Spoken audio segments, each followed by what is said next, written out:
All right, guys, welcome to Tea and Transits. Friday, December 8th at 9:09 a.m. from Maui, Hawaii. And we are at the end of the 535 transit. We're in line 6 today. And let's just see what's up. So gate 5 is waiting. This is in the sacral, reaching up towards the G center.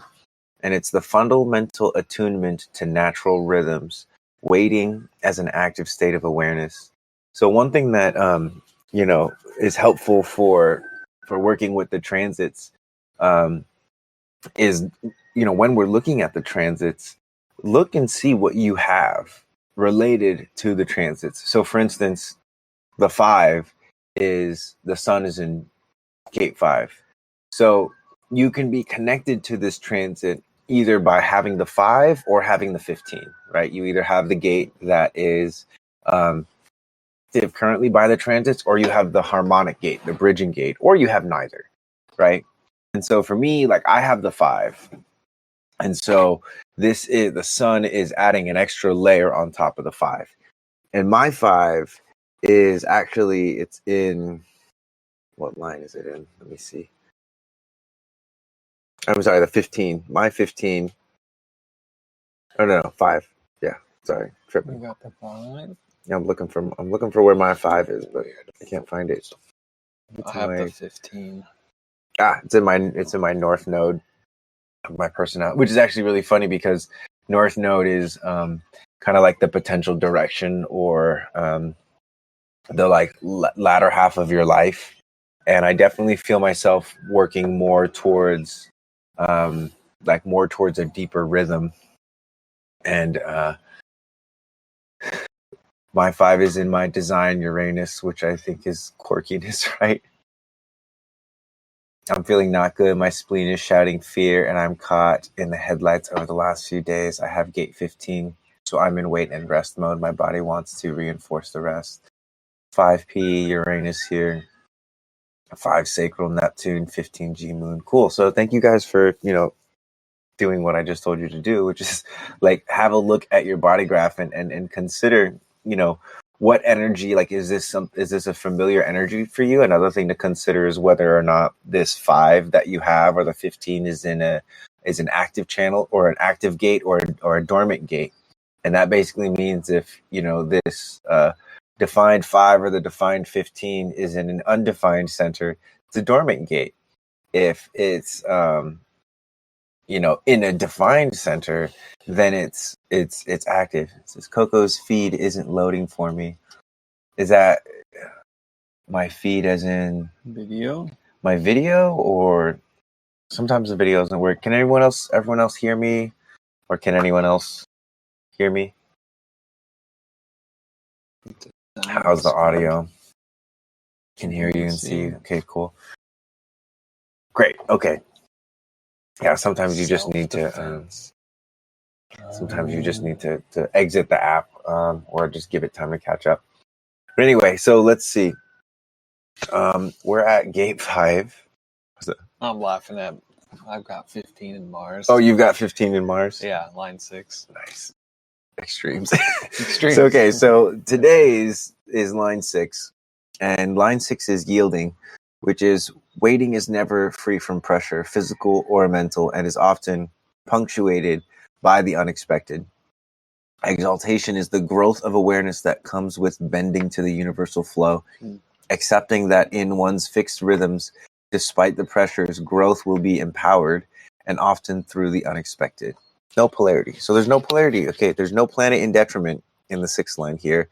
Each in its way, given the power of this position, will yield to the inevitable. No planet in detriment.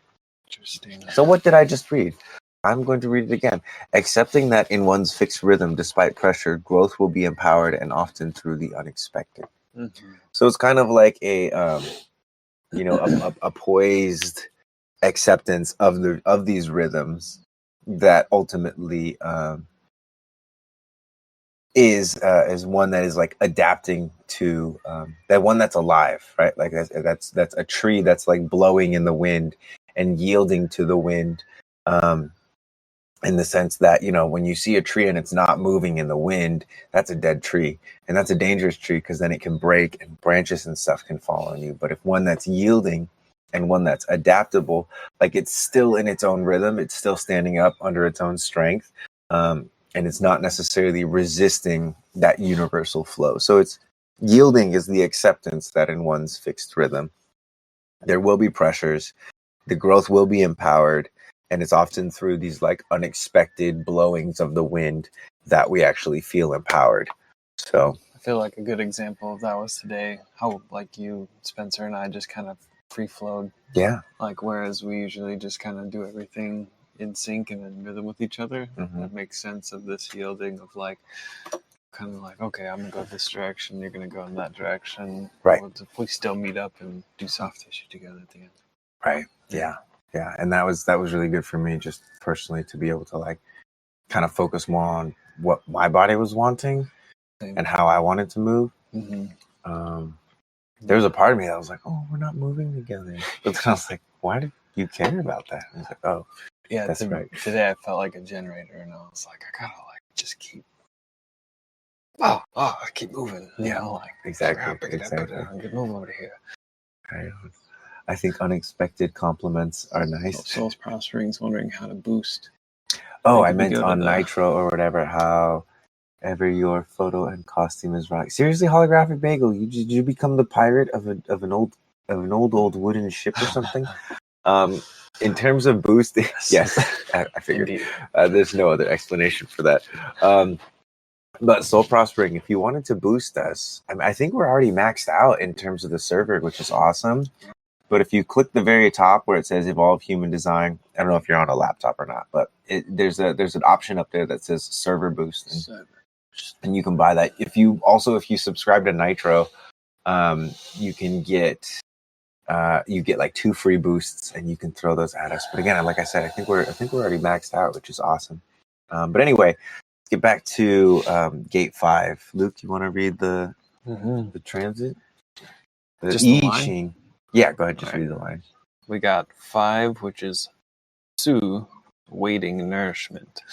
6 at the top means 1 falls into the pit. 3 uninvited guests arrive. Honor them, and in the end there will be good fortune. The waiting is over. The danger can no longer be averted. 1 falls into the pit and must yield to the inevitable. Everything seems to have been in vain. But precisely in this extremity, things take an unforeseen turn.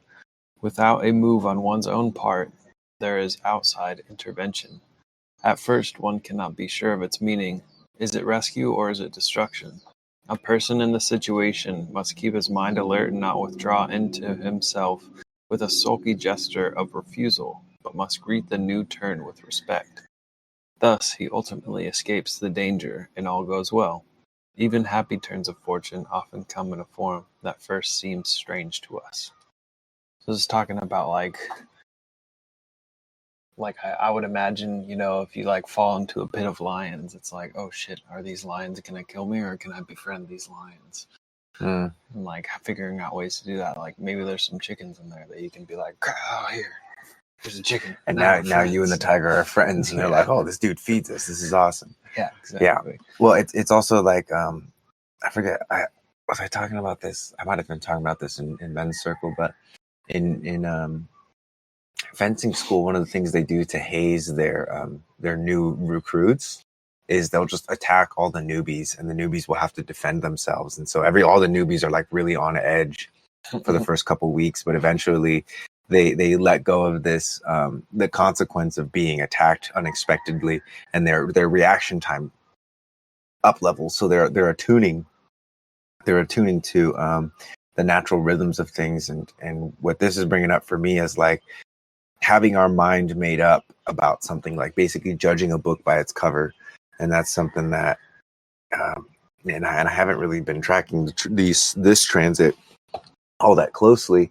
But allowing now that I'm thinking back at it, the past 5 or 6 days, definitely like a lot of people probably falling into this trap of like something unexpected happens and it's on the surface, quote unquote, bad. And so they decide, oh, this is a bad thing, and they're not able to see the good that it brings. Which I have had several things where I was like not feeling good about the way it was presented to me, but in processing it and in spending more time with it, actually turned out to be really good things. Like I had a tiff with a friend, and didn't feel good to feel disrespected. However, it led to a really really powerful conversation, which was actually during the time that my moon was in its lunar start. So my moon is in gate 48.5. And so at 10 a.m. yesterday, when the moon was in gate 48.5, I was having this really good conversation with my buddy Kai out at Eevolvee. Luke was there too. And, it had solidified a handful of things that I wasn't necessarily unsure about. But I definitely got a lot clearer on that. And so, as a reflector, that's something that's really important to have, is this suspension of disbelief. Like I'm not going to be so logical and so grounded here to the point where I can't suspend my disbelief. Because again, sometimes things that may seem bad, like falling into a pit of tigers, oh, well, maybe you end up, killing all the tigers, and now you're a badass and you're really strong, right? So it's like bad, maybe. Good, maybe. Again, the epitome yielding and fixed patterns and waiting is the actual attunement to what is going on, rather than expecting something. And this is in the sacral. So there's a pulse of like, yep, wait. Right? Or, not wait. Or I make friends with them and have a tiger army. Precisely. Exactly. Yep. I really like all the line names in this. And this is like a good example of like the perseverance brings good fortune and it furthers one to cross the great water. Because this one is waiting, which is also known as nourishment. And the image is clouds rise up to the heaven, the image of waiting. Thus the superior man eats and drinks, is joyous and of good cheer. And it shows like a good storyline of like waiting. So the first line is, waiting in the meadow, it furthers one to abide in what endures, no blame. Second line is, waiting on the sand, there is some gossip, the end brings good fortune. The third line is, waiting in the mud, brings about the arrival of the enemy. It's like being sticky, like waiting. And then 6 in the fourth place means, waiting in blood, get out of the pit. And then 9 in the fifth place means, waiting at meat and drink, perseverance brings good fortune. And then today's was, 1 falls into the pit, 3 uninvited guests arrive, honor them, in the end will be good fortune. So it's honoring the unexpected. Interesting. I love that. Dope. All right. Well, let's move on to 35. Which is progress and change. So now this one's in the throat, reaching down towards the solar plexus. So, for instance, everyone has this channel. Like everyone has been extra emotional because the 36 has been active via Neptune, and the 35 is now active via the transits here. So, everyone is having this. What do you call it? It's a. I think it's called the channel. It's like a design for a jack of all trades, or a design of somebody that is going to be fueled by emotional inadequacy or lack of experience, to act on that lack of experience and gain experience, right? This channel 3536 is literally called the channel of transitoriness. It's like the channel of transiting. It's funny. Right. Of taking inadequacy and turning it into, progressing it into some kind of, and it's not necessarily skill. It's like 35, as I understand it, change and progress and change. It says, by design, progress cannot exist in a vacuum and is dependent on interaction. So it's dependent on some kind of cause, which for, again, a lot of us, that cause has been lack of self-worth or lack of belief in yourself.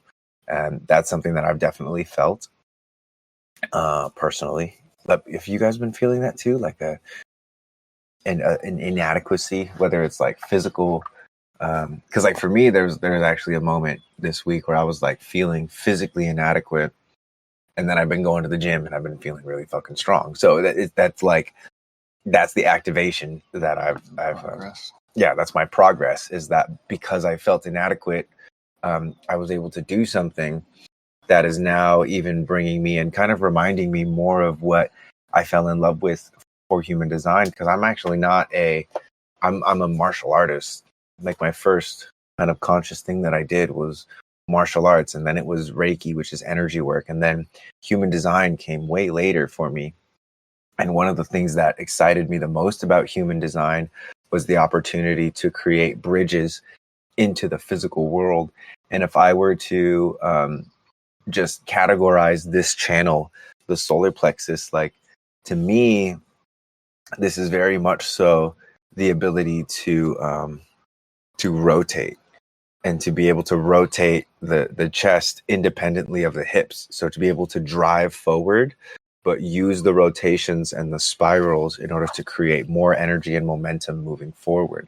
Because again, you have darkening of the light. So there's this like reason for me to move forward. And then there's this this progress, which is able to kind of like scan the area and search for the interactions that are going to lead to the solution. That's at least how I've been working with that one, and that's something that, again, there's more to come in the months moving forward, and something that I'm actually going to sprinkle in to the Live Your Design course, which, for those of you that don't know, me and Life Force, who is another one of the moderators in here, are hosting a Live Your Design course. It starts on January 22nd, which is the official new year for human design.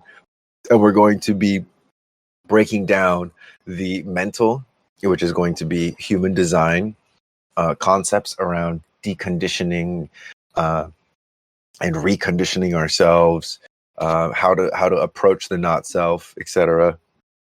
And then there's going to be a physical aspect, which I'm bringing online. That's going to be, okay, well, how do we take those mental concepts and how do we actually physically practice them? Because that's something that's important to me, is to actually have something to physically practice, as opposed to just, again, studying and flexing the mind. I cleaned up some to make myself feel accomplished, and that helped change my vibration significantly. Yes, exactly. I've been changing clothes a lot. Like, I'll like wake up and just change clothes and go to the gym, and then I have another change of clothes after the gym. Although I didn't actually change clothes this time, which I usually do. But anyway, but changing the environment and changing your clothes, changing how you see yourself, changing the spot that you're looking in the mirror. If you're looking in the mirror from the same spot every single time, you can't necessarily, well, you'll always see the same thing, or you'll oftentimes see the same thing. So even just a step to the left or a step to the right, shifting the degree by which you're seeing yourself, it has a huge effect. Huge effect. So let's talk about line 6, which is rectification. It's the energy to correct. So exaltation is the process of crystallization coupled with ambition that ensures timely and effective correction, progressive change that results from correction. Mars in detriment is a destructive tendency that in its personal application may be the necessary severity to ensure correction, but when applied, generally, it is met with resistance and tends to reinforce rather than rectify situations. Correction which brings change through severity and even destruction will always meet resistance. So, again, it's the acknowledgement of the timeliness of correction, right? Or it's the forcing of correction that is met with resistance. And it's not to say that, when you make a correction or when you rectify something, that if you're having resistance, that it's like in a detriment or it's not supposed to change. A lot of the times that's, one of the reasons it needs to change if it does resist it. But there's the always going to be this proper timing, right?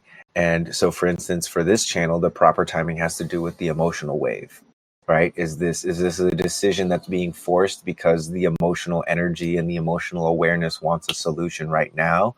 That, again, would usually be like the external authority or the pressure to settle things with the external authority. So, I just want to, make this change so that I don't feel this way anymore, so that these people will accept me, as opposed to like, hey, I'm recognizing that this change maybe isn't matching up with the world around me or harmonizing with the world around me, I'm going to like sit and be with that. I'm going to allow myself to, it's this crystallization coupled with ambition, right? So it's this, again, natural process of sometimes, especially emotions, the clarity takes time to crystallize, or the noise takes time to rise to the surface, and then you can scrape that away, leaving just some of the pure elements of the emotional state. And again, because it's emotional energy to correct something. And one of the things as well is like, with inadequacy, it's like, or the darkening of the light, which is crisis, right? It's a decline is a natural part of life, and inadequacy feeling is a natural part of life, same as the tides going down and then going up, right? You have to have these polarities that ultimately breathe life into us. And so, again, if you're feeling down on yourself, if you're feeling like high expectations and whatnot, understand, again, there's a transit going on right now. This channel is fully defined for everybody across the world. And so you're picking that up from your loved ones. You're feeling that directly from the transits. And again, the opportunity and invitation is to consider your strategy and authority.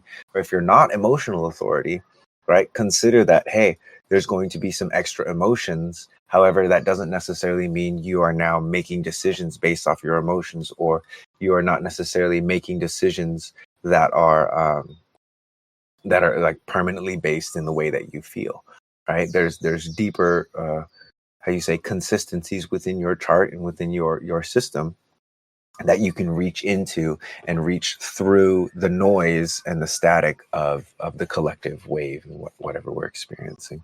So that's 6-line progress right there. Mm-hmm. All right, you got a machaka for me? The ching. 9 at the top means making progress with the horns is permissible, only for the purpose of punishing one's own city. To be conscious of danger brings good fortune, no blame. Perseverance brings humiliation. Making progress with lowered horns, for example, acting on the offensive, is permissible in times like these, referred to here only in dealing with the mistakes of one's own people. Even then, we must bear in mind that proceeding on the offensive may always be dangerous. In this way, we avoid the mistakes that otherwise threaten and succeed in what we set out to do. On the other hand, perseverance in such over-energetic behavior, especially towards persons with whom there is no close connection, will lead to humiliation. Yeah.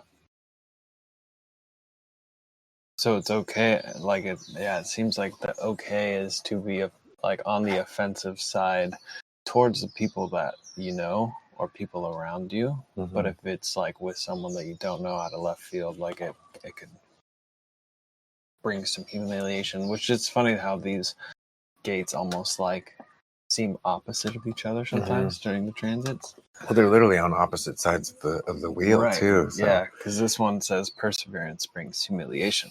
Mm-hmm. So it's allowing it to just like, okay, like maybe take a step back or step away from the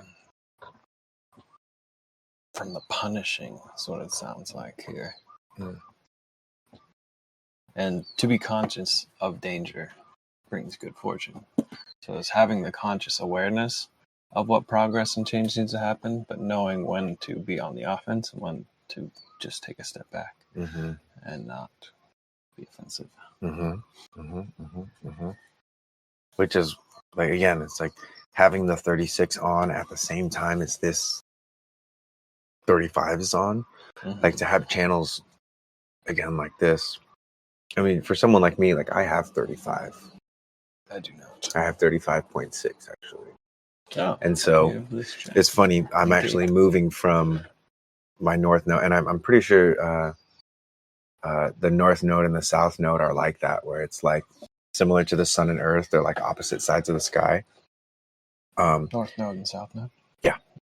Yeah. And so for me, it's like my south node is 35. So South node is looking to rectify and like correct and make these changes.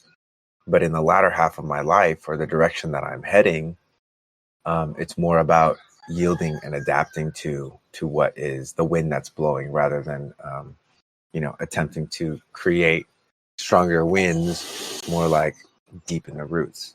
So if you already have one gate of a transit channel, does that mean you're compromised with the universe? Kind of. I like, for me, when I'm experiencing energy. What's that? It'd be like an extra energy, right? Yeah, but it's like, when you have like, like if you have the 35 and I have the 35-6, that's the compromise. Mm-hmm. And in terms of that language, right? I actually think that's a really cool exploration, because, right, it means that I'm compromising the universe, right? And really what it would be is it's a description of how you say possible not self scenarios that could arise out of mistaking a channel that's not mine, or having the enthusiasm and energy and excitement of finally having a channel available that's not inherently available. It's hooked up through the transits, or hooked up through some kind of relationship. And the compromise is when, again, or the place where I'm compromised is if I treat it as though that's something that's permanent, right? Or I behave as though that's something is permanent, or I start to plan as though that's something that's going to be permanent. Yeah, it's good exploration for sure.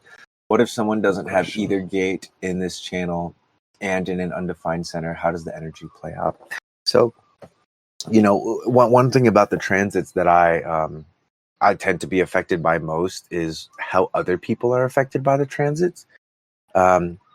In the sense that it's like, for instance, in this current transit, like everybody has this channel defined, right? So it's like, if you don't have either gate and it's in an undefined center, now this is on, right? Because we have the 36 in Neptune and the 35 in the sun. And so everyone is feeling the emotional wave, the collective emotional wave. So this is asking everyone to consider what expectations they may have for themselves or for others, specifically around transitioning, specifically around like what changes need to be made in order to feel worthy again, or feel quote unquote good again. And it's asking us to drop those expectations ultimately. And once we allow ourselves to drop those expectations, that's typically when the post-emotional wave clarity will then start to set in. And understanding that, we can drop these emotions, we can drop these expectations without necessarily needing to make big decisions for ourselves. And a lot of that time, it's especially with the 5 in transit, this is a good time to like actually sit still, not necessarily force yourself to sit still.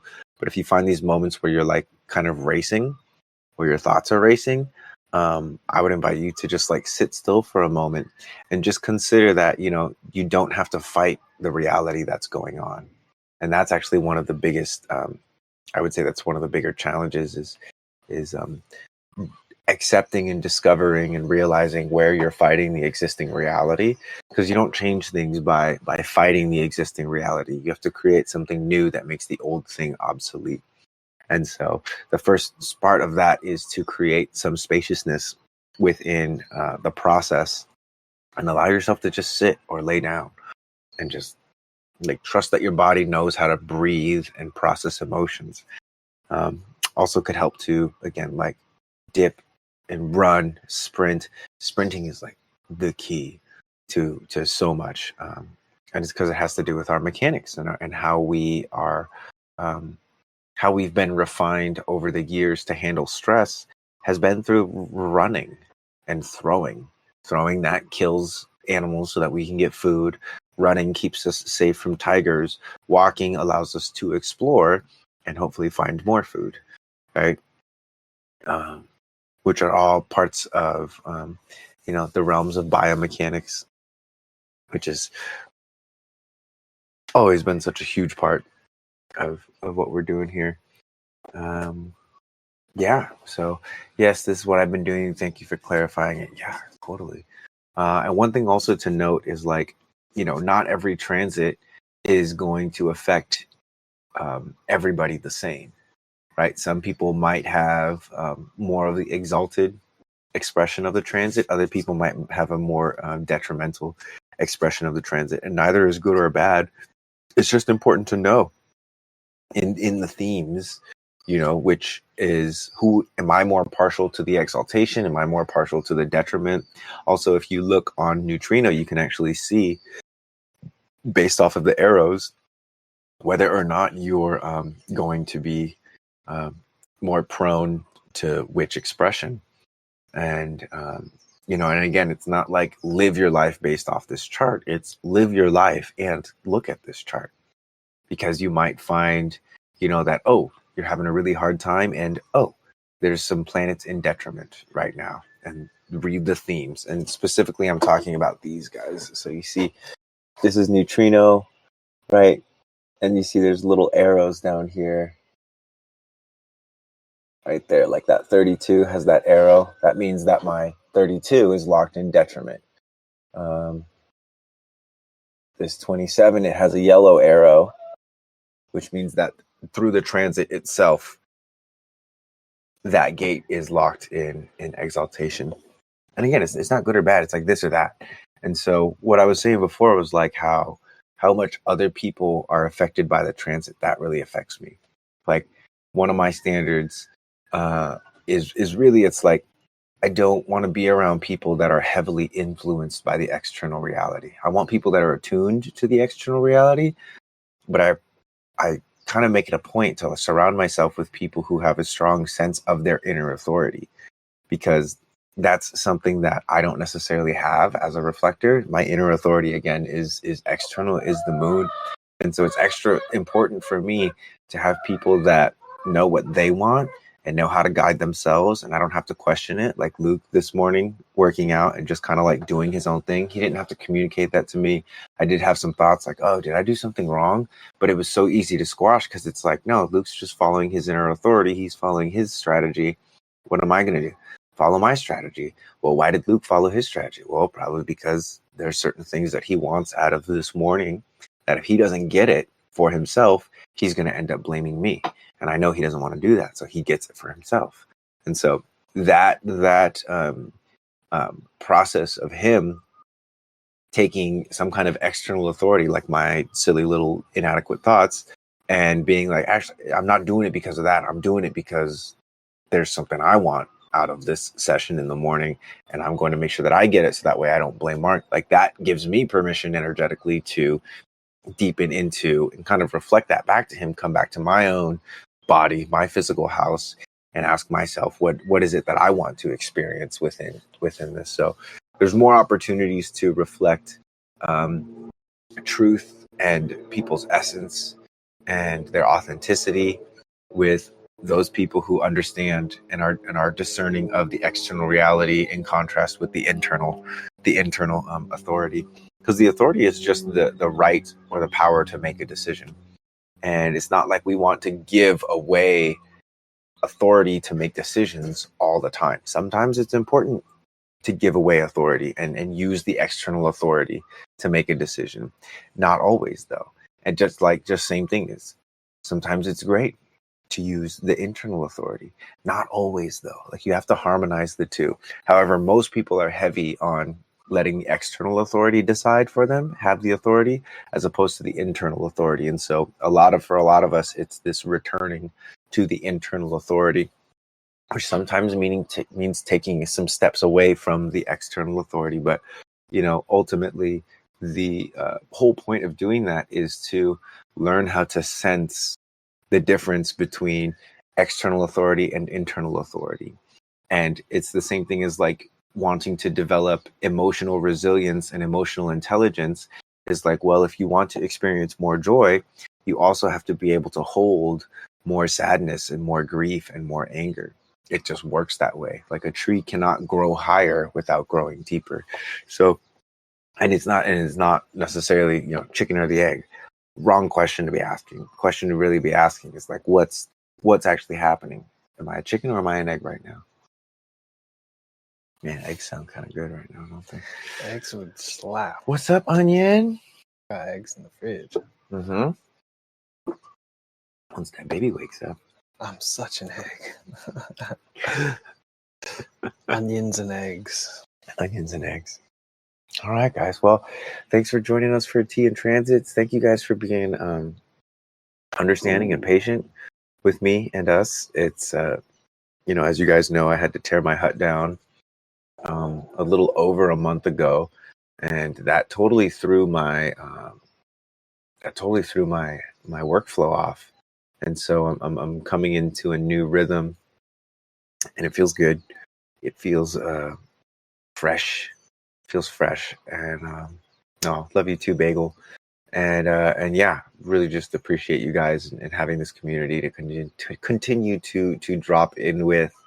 Again, another invitation for you guys who want to go into a deeper study of this to get involved with the course that me and Life Force are doing on the 22nd. It's going to be awesome. The link for that is in my bio. Actually, I need to put it. I'll put it actually in here because there's a discount for Discord people that I don't want you guys to miss out on. Discount. Get the discount. I gotta go find it real quick. Hold on. That was great. I hope we can stay meeting now often because this is so helpful for me, all of us collectively. Yeah. And it's it's helpful for me too to track the transits and speak on it because, like for instance, and one thing I want to note as well is, so I have the 43, which is in the Ajna, and the 23 is active. 23 is active in Uranus. And so for me, if you guys ask me good questions, I'm able to speak on them. I'm able to apply my own individual insights to those questions much more effectively now because of the transit than ever. And so this is a really good time to pull things out of me, guys. And so I made a commitment in the thread here for the December intentions, which if you guys have not shared your December intentions, it's a thread within the main server that Holographic Bagel put it out. I did one in November, and he was like, let's do December. And I was like, yes, do it. Thank you. I forgot. But that's part of my intention, is knowing that I have this channel active, is, give people opportunities to ask me kinds of questions. And so I'll go ahead and go find the thread. This is the link for the Discord. The course is $300 for you guys, $400 for everybody else. It's another $100 off if you subscribe to the server. The $20 subscription, or the $5 subscription even as well. I'll give you the link. It'll take another $100 off, so you could take the course for $200 if you decide to subscribe to this server. Which again, it's just going to go towards like paying for the bots that we have to pay for, paying some of the moderators, paying myself, just to continue to keep this a sustainable and exciting place. So I'm going to copy this link here, and hopefully we can, if we get enough subscribers, I could buy a new hut, which would be fucking awesome. Yeah. Like, it's so funny.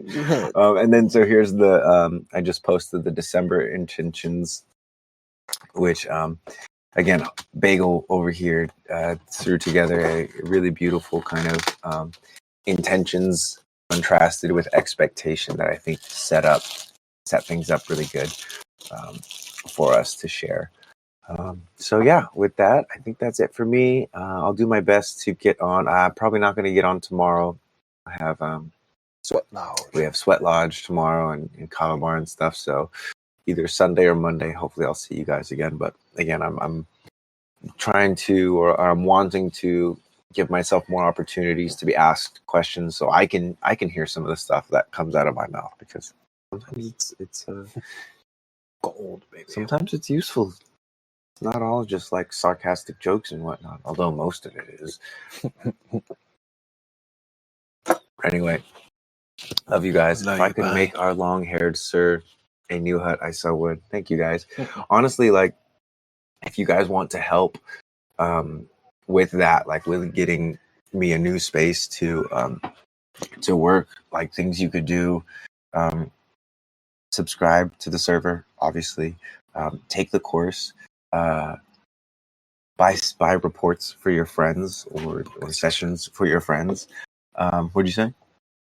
Oh, yeah, book a session. But ultimately, like what I want most for y'all is to, for myself, is just keep praying for me. You know, I really do feel all the blessings come through in unexpected ways, and I feel how much gratitude and love is in this server, and that's probably what's most important to me, is that you guys understand that this is my community, you know. And I'm not saying like mine, like I own this, but like this is the community that I'm wanting to show up to. So keep us in your prayers, keep me and my family in your prayers, keep each other in your prayers, and we'll just continue to circulate the good vibes and the gratitude. Yeah.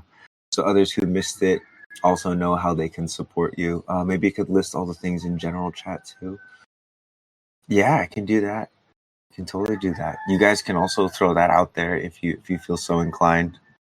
I don't necessarily. I think whoever shows up to this, like I'm open to asking for help. I like to keep the general chat just kind of like general things. So there's not a bad idea. If you guys want to tell people how they can help me, I'm open to that. I give permission. But anyway, thank you guys so much. Big love to you guys. Someone with the 40. It's funny. I have the 45. Yes, exactly. Good vibes, everybody. Peace. And we'll see you next time. Aloha.